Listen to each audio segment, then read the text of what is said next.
중동 사태 여파로 환율이 흔들리면서 한일 재무장관이 처음으로 공동 구두 개입을 표명했습니다. 네, 밤사이 워싱턴에서는 한미일 재무장관이 만나서 원화와 엔화 평가 절하에 대한 심각한 우려를 공유하고 또 외환 시장 진전 상황을 협의해 나가기로 했다는 소식도 들어와 있는데요. 오늘 경제 이슈는 이정환 한양대학교 경제금융대학 교수와 함께 알아보도록 하겠습니다. 어서 오세요. 어서 오십시오. 자, 요즘에 계속해서 환율 얘기를 하고 있습니다. 크게 흔들리는 모습을 보이면서 한일 재무장관이 구두 개입에 나섰다라는 소식이 들어왔는데 구두 개입에 나섰다? 이게 어떤 의미입니까? 사실은 최근에 외환 시장이 굉장히 변동성이 크다라고 이야기하고 있죠. 지금 지정학적 리스크 그리고 미국이 고금리 기조를 계속 갈 것이 아니냐라는 어떤 기대 감정들이 형성이 되면서 달러에 대한 가치가 높아지고 있고요. 이에 따라 원화의 가치가 떨어지면서 원달러 환율이 굉장히 많이 올랐습니다. 그리고 1,400원까지 돌파를 하면서 시장에 더 우려가 되는 것이 아니냐. 특히나 투기 세력들이 더 몰려들게 되면은 이 변동성이 더 커지는 상황들이 발생을 하거든요. 근데 이 구두 개입을 한다는 얘기는 사실 외환 시장 개입이라는 게 크게 두 가지가 있는데요. 예. 이제 구두 개입이 있고 직접 개입이 있는데 구두 개입은 이게 가이던스를 준다라고 보시면 될 것 같습니다. 외환 시장의 변동성에 대해서 적극적으로 대응하겠다는 가이던스를 준다라고 보시면 될 것 같고, 근데 이 상황이 더 심해지게 된다라고 그러면 직접 개입을 한다라고 그러거든요. 사실은 달러의 가격이 오르는 것이 달러 부족하기 때문이기 때문에 그리고 기재부라든지 한은에서 달러를 적극적으로 공급하면서 외환 시장을 안정시키는 이 두 가지 방법이 있다라고 보시면 될 것 같습니다. 지금 이제 구두 개입이란 것은 아까 말씀드린 것처럼 지금 변동성이 심하니까 정부에서 예의주시하고 있고 특히나 이렇게 환투기 세력이라든지 이런 세력들이 붙지 않게 우리가 관리를 하겠다라는 어떤 의지를 표명한 것이라고 보시면 될 것 같고요. 그리고 정부 자체가 이제 지금의 너무 빠르게 오르는 이런 상황들이 비정상적이기 때문에 이런 것에 대해서 정책적으로 관리를 하겠다라는 그런 입장을 보였다라고 보시면 될 것 같습니다. 네, 그럼 일단은 구두 개입 정도로 지금 개입을 하고 있다는 건데 또 환율 관련해서 밤사이에 워싱턴에서 소식이 들어왔습니다. 이 한미일 첫 3개국 재무장관 회의가 열렸다고 하는데 이 엔화와 원화 과도한 평가절을 우려한다면서 공동 선언문을 채택했다고 하더라고요. 구체적으로 어떤 내용이죠? 결국은 이제 이 아까 말씀드린 것처럼 달러의 가치가 올라가면서 원화라든지 엔화의 가치가 너무 떨어지고 있으니까 이것을 대응해야 된다는 입장으로 보시면 될 것 같고, 사실 이제 수출 경쟁력 같은 것들이 다 연결이 돼 있는데 우리나라 엔화의 가치가 떨어진다든지 원화의 가치가 떨어지게 되면은 우리나라라든지 일본의 상품의 미국 내 수출 경쟁력도 또 올라가게 됩니다. 왜냐하면 같은 원화로 생산하거나 같은 엔화를 생산해도 이제 달러로 표시되면 가격이 떨어지는 이런 현상들이 있기 때문에 미국 역시 이렇게 갑작 급등, 흔히 말해서 원화라든지 엔화가 갑자기 가치가 떨어지는 부정적인 영향을 미칠 수가 있거든요. 이런 것에 따라서 전반적으로 이제 달러 수급이라든지 이런 걸 조정하면서 결국은 미국이 가장 큰 어떻게 보면 달러의 공급자고요. 우리나라 엔화 원화를 결국 제공해야 되기 때문에 이런 것을 적절히 하면서 환율의 변동성을 좀 축소시키도록 노력을 하겠다라는 그런 의지 표명이라고 보시면 될 것 같습니다. 예. 가정입니다만 이러한 구두 개입에도 환율이 잡히지 않고 계속해서 올라가게 된다면 그 이후에 가능한 조치는 어떤 게 있겠습니까? 일반적으로 봤을 때는 사실은 외환시장의 개입은 잘 안 하고요. 그냥 정상적인 상황이라면 흔히 말하는 수준 개입은 안 한다고 이야기하는데 우리가 특정한 목표를 환율에 두고 거기에 맞게끔 달러의 수급을 조정하는 이런 행위는 하지 않습니다. 예. 그럼에도 불구하고 이렇게 갑작스럽게 변동성이 큰다는 것은 투기 세력들이 들어와서 이 가격 변동성을 키울 수가 있기 때문에 아까 말씀드린 것처럼 개입을 할 수가 있고요. 개입에 정부가 개입할 수 있는 분야는 아까 말씀드린 것처럼 정부가 직접 달러를 공급하면서 한국은행하고 협조를 하면서 기획재정부나 한국은행에서 달러를 공급하면서 이렇게 시장을 조정하는 방법이 하나가 있습니다.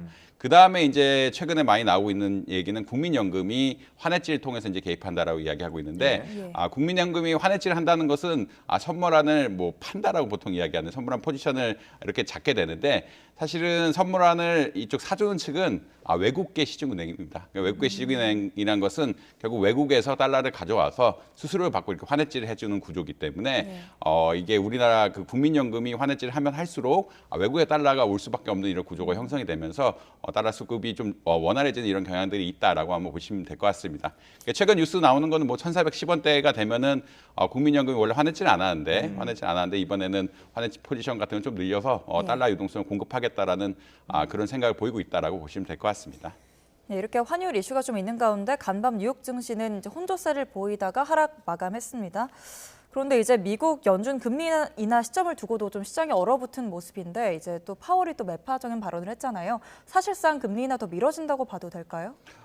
사실 작년 12월 시점부터 계속 이제 금리 인하 시점이 늦어지고 있고요. 예. 작년 12월만 해도 3월에는 되지 않을까라고 생각을 예. 했는데 올해 이제 1월 FOMC 나오니까 이거 5월에 된다. 그다음에 3월에 뭐 소비자 물가지수 이런 지표들이 계속 나오면서 6월에 되는 것이 아니냐. 지금 계속 이제 파월의 의장의 발언이라든지 다른 것들 종합해 보면은 이제 9월에는 가야 되는 것이 아니냐라는 의견들이 계속 나오고 있습니다. 그러니까 작년 12월부터 3, 4개월 사이에 금리 인하 시점이 굉장히 늦춰지고 있다라고 보시면 될 것 같고요. 이것은 근본적으로 아까 말씀 안 드렸지만 미국의 물가 상승률 자체가 높게 나오고 있는 상황. 미국은 사실은 경제가 굉장히 좋다라고 이야기하고 있죠. 이게 경제가 좋다는 거는 작년 말에 비해서 올해 초에 뭐 GDP 성장률 같은 거 예측치를 보면은 작년 말에 한 1.5%였는데 올해는 뭐 2.2% 정도 성장을 하면서 수요가 굉장히 많이 늘어났습니다. 수요가 많이 늘어난다는 건 가격이 올라간다는 이야기고 가격이 올라간다는 얘기는 미국이 또 금리를 낮출 수 없는 이런 환경들이 점차 조성되고 있다라고 아마 이해하시면 될 것 같습니다. 그래서 지표들이 물가를 잡기에는 더 필요하다고 계속 이야기를 하고 있기 때문에 아무래도 금리 인하 시점이 점차 늦어지는 것이 아니냐. 그리고 금리 인하의 폭도 작년 12월에는 이제 3번 정도로 예상을 했는데 3번은 못하지 않을까, 2번 정도로 그치지 않을까라는 어떤 기대감들이 형성이 되면서 주가가 조금 하락하는 양상을 보였다. 뭐 지정학적 리스크도 있고 많이 오른 것도 있고 최근 파월 의장의 발언들이 겹치면서 최근 미국 주시장이 좋지 않은 뭐 이런 양상을 보이고 있다라고 보시면 될 것 같습니다. 예, 뭐 올해 들어서 사상 최고치를 경신한다는 소식을 연일 전할 때도 있었는데 어쨌든 지금은 조금 조정을 받는 그런 모습이고 그 중에 종목을 하나 보자면 테슬라를 빼놓을 수 없겠어요. 국내에서도 투자자가 상당히 많은 것으로 알려졌는데 테슬라가 올해 들어서 주가가 계속 떨어지더니 이번에는 또 전 직원 10%를 감축하기로 했다라는 소식이 들어왔습니다. 이게 배경이 어떻게 됩니까? 일단은 테슬라의 주가하고 어떠한 이 자동차 판매 같은 것도 연동이 돼 있다라고 보시면 될 것 같은데 테슬라는 일반 제조업 자동차 완성차 업체보다는 주가가 굉장히 높게 평가되어 있습니다. 그냥 장부의 가치보다 시총이 굉장히 높은 기업이라고 보시면 될 것 같고요. 이 기반에는 테슬라가 발전시키려는 자동 주행에 관한 AI 기술, 그다음에 로봇 기술 같은 것들이 결합이 되면서 어떻게 보면은 이 가치 평가가 빅테크의 평가에 영향을 받는다. 왜냐하면 자동차 평가가 아니라 빅테크처럼 생각되었다라고 이야기를 하고 있습니다.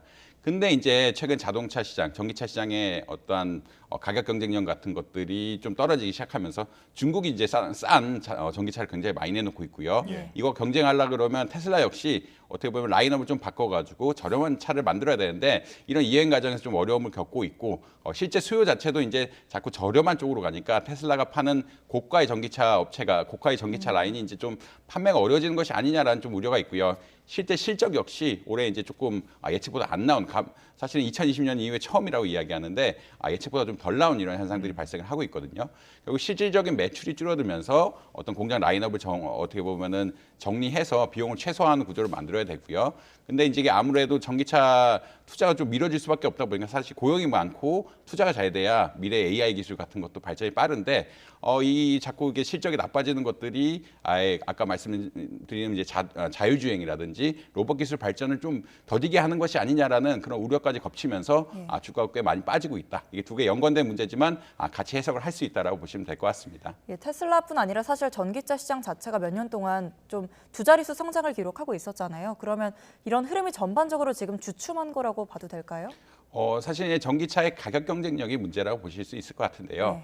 아무래도 이제 전기차가 다른 자동차보다는 가격이 뭐 1,000만 원, 2,000만 원 이상 비쌉니다. 예. 그래서 미리 이제 이미 고가에 사실 분들은 다 샀다라고 보고 있고 이제 가격 경쟁력을 점차 낮추면서 살 사람들 더 만들어야 되는데 이제 아무래도 배터리 가격이라는 것이 이 원자재 가격이 굉장히 연동이 많이 되어 있고요. 이 가격을 쉽게 내리기가 쉽지 않은 구조이기 때문에 가격 경쟁력을 빠르게 확보하기는 조금 어려운 상황들이 있다라고 아마 이해하시면 될 것 같습니다. 예. 특히나 이 중국 같은 경우는 아무래도 자기가 이런 전기차를 만드는 주요 핵심 광물들을 공급하는 쪽이기 때문에 그리고 네. 배터리 같은 것들이 싼 배터리 만드는 데 특화되어 있기 때문에 가격을 좀 낮추기가 용이한데 다른 기업들은 조금 어려운 상황들이 발생을 하면서 어떻게 보자면 이제 시장이 좀 재편이 이루어지고 있는 상황 그리고 시장의 성장성에 대한 약간의 어떤 급제동은 아니지만 약간의 제동이 걸린 이런 상황이다라고 아마 이해하시면 될 것 같습니다. 네. 국내 경제 얘기도 한번 해보겠습니다. 한국 경제를 이끈다고 해도 과언이 아닌 삼성전자. 뭐 얼마 전에 어닝 서프라이즈를 기록하기도 해서 상황이 좋은 줄만 알았는데 전 계열사 임원이 주 6일 근무를 하기로 했다고요? 이 사실 이게 비상경영 체제라고 이야기할 수가 있는데 경영 환경이 좋지는 않습니다. 경영 환경이 좋지 않다는 것은 사실 경제 안보 문제와 굉장히 밀접한 관련이 있다고 보시면 될 것 같고요.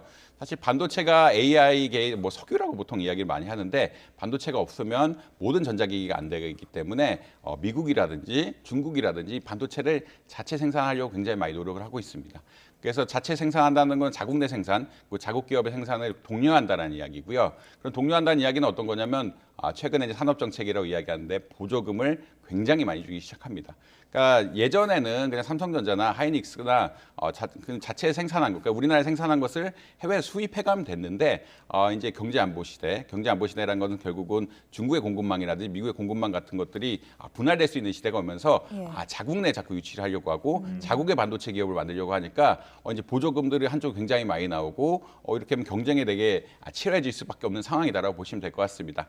특히나 이제 AI 발전도 또 연관이 조금 있는데 사실은 삼성전자 가장 강한 분야는 범용 메모리 반도체라고 해서 여러 분야에 같이 쓸 수 있는 메모리 반도체인데 이제 최근에 이제 AI 발전에 따라서 HBM이라고 어떻게 보면은 보다 이제 AI 특화된 메모리 반도체들이 수요가 늘어나고 있는데 하이닉스에 비해서 약간의 경쟁력이 조금 뒤처지는 게 아니냐는 논의가 나오면서 이것을 어떻게 보면은 경쟁력 격차를 줄이고 선도 기업을 나가기 위해서 어떤 비상 경영 체계를 가고 있다라고 보시면 될 것 같습니다. 예, 말씀해 주신 것처럼 지금 비상경영 체제에 들어간 건데 반도체 부문 임원 뭐 연봉도 동결되고 또 얼마 전에는 최악의 실적도 기록하기도 했잖아요. 반도체 시장 상황이 그렇게 안 좋은 건가요, 지금?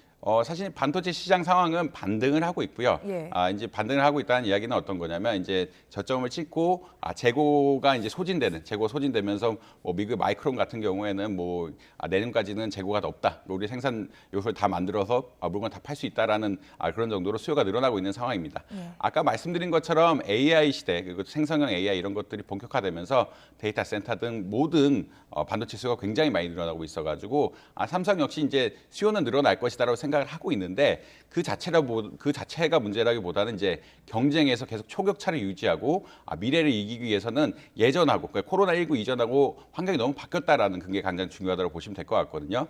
그다음 일단은 AI 시대를 전환에 있어서 굉장히 AI 적합한 반도체를 만들어야 되는 과제. 그리고 이제 미국이라든지 중국에서 엄청난 보조금을 주고 자국 내 반도체 기업을 육성을 할 텐데 그 경쟁 관계에서 이겨야 된다는 어떤 부담감 이런 것들이 동시에 작용을 하면서 물론 AI 때문에 반도체 수요가 늘어나고 있긴 하지만 이것을 지속 가능하게 만들고 엄청난 보조금을 주는 국제 경쟁을 해야 되는 이런 시점이 되기 때문에 적극적으로 이제 비상경영 체제에 나갈 수밖에 없는 이런 상황이다라고 보시면 될 것 같습니다. 예, 아무래도 뭐 HBM 시장에서 조금 밀렸다라는 평가를 받고 있다 보니까 차기 또 첨단 메모리에서는 앞서가려는 노력을 하고 있는 것 같고 그런 상황에서 지금 삼성전자 노조의 집단행동 소식이 들려오고 있습니다. 조금 임원들은 더 일하려고 하고 있는데 임금 협상이 결렬된 탓에 뭐 다음 달에도 서초 사옥에서 열릴 예정이라고 하는데요. 혹시나 반도체 생산 차질 빚어질 가능성도 있겠습니까? 뭐 제가 알기로는 이 정도 규모로는 그러니까 이 정도 인원의 규모로는 이제 파업이 그 생산 공정까지는 영향이 없을 거다라고 많이 예측을 하고 있는데 사실 이 문화가 지속적으로 밝히게 되면은 대규모 노동쟁의로 갈 수가 있고요.